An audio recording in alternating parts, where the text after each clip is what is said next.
the context of this whole Thai settlement, the shrimp orders didn't come into place until February of 2005. The Bird Amendment was repealed in October of 2007. So we're only looking at a 2.5-year period where collected duties for the shrimp industry actually are meant to go back to the industry. It ticks me off that our government is going to allow this to take place.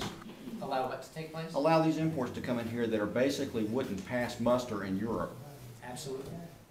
To me, I mean, that is irresponsible, and I think that we need to say, no, we're done with it, and we need to jack up the tariffs, and we need to stop the imports. And I don't think anybody's really stepping up the plate and doing it.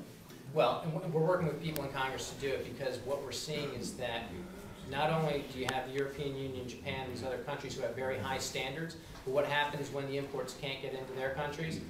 We are a magnet for polluted shrimp, for lack of a better term. You know, it can't So get why into the is it other countries. stopped? Why is it not stopped? Because our members of Congress haven't passed legislation to stop it. Should we have anybody in Washington that cares? You know, that really cares about what happens to the fishing industry? Yes, we do. We do. Yes, ma'am, we do. I think we really do, and hopefully, you know, Yes. Congressman McIntyre is one. It's just money that y'all will have control of, not U.S. Customs, not processors, not anyone else. Y'all will have control of money that comes from North Carolina. You say we'll have control of it, but how do we get it? What is the process that we got to go through to get it? First off, it's gonna be an uphill battle. We've been trying to do this for roughly 2 years. It's not gonna happen without support. I can tell you that right now. If the industry doesn't support it, it's not gonna happen. We're fighting these folks. They're very powerful. These 33 folks, they're very powerful. They have the means to stop this unless we can get everyone's support. So, but once that support is gotten, Department of Commerce rules and revokes those duties on Thailand, or that order on Thailand, this agreement is in place. Between $100 and $120 million roughly, we don't know, we won't know until the day the agreement's signed, will go to an escrow account. From that escrow account, what we're looking at is money distributed between the 8 states based on value of the product landed in 10 years, 2008, or 1998 to 2008. Whatever North Carolina share is, will go into an escrow account. What we're looking at also from that, say it's $3, $4, $5 million, whatever it is, an advisory panel will be set up from industry people, not government people, not customs people, not processors, but industry people. They will decide how that fund is being distributed based on what y'all tell them, not us or not anyone else. It's what this industry wants.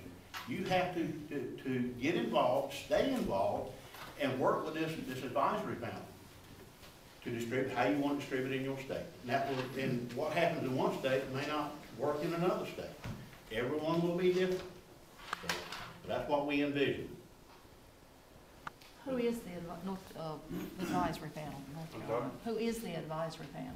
Advisory panel, the way we would like to see it, organizations such as Brunswick Catch, Carter's Catch, North Carolina Fisheries Association will name the people on that advisory panel. They will, I don't know how you can get an entire industry in one state to pick 7 people.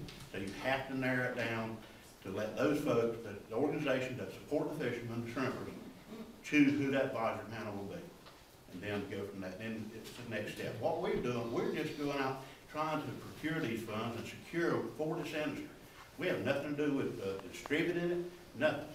But based on what we've done for the last 7 years, it's our opinion, this is the best interest for this industry, because if you don't take advantage of this, what you've just seen is what's going to happen for the next 3, 4, 5 years. You will get nothing. This is an opportunity to get something. But I really don't see that many young people getting into this business to benefit by this, because I'm running out of time myself. I mean, I'll be frank with you. My accountant told me, he says, man, the best thing you could do is get rid of that boat. That's exactly the word she told me last year. But I don't want to get out of it because I've been in it so long that that's all I know how to do. But I don't see my son doing it full time. No.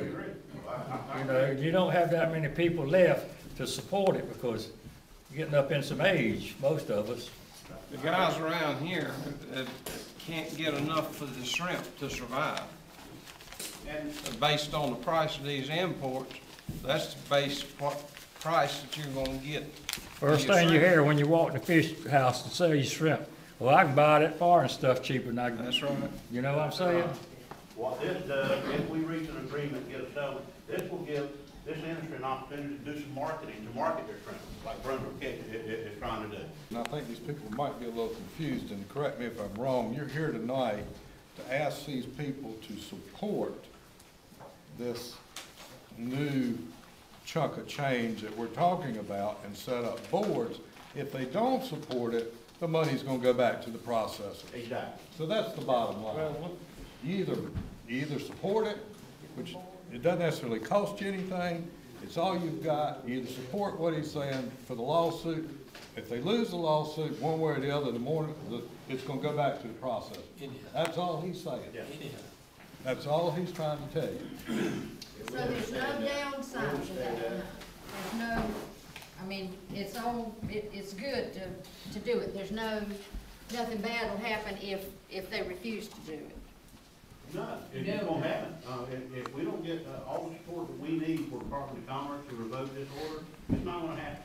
That's what we're here for, to try to get support.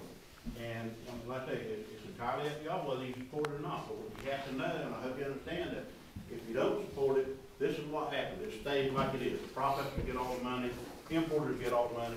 If you do support it, it's still gonna be a hell of a battle. But that's our battle to fight. We will fight for you. That's what we do, what we've been doing all for the last 7 years. We're not asking you for money, we're not asking you for anything. Just make up your mind, you want to support this and have an opportunity to get funds or not. It's entirely up to y'all.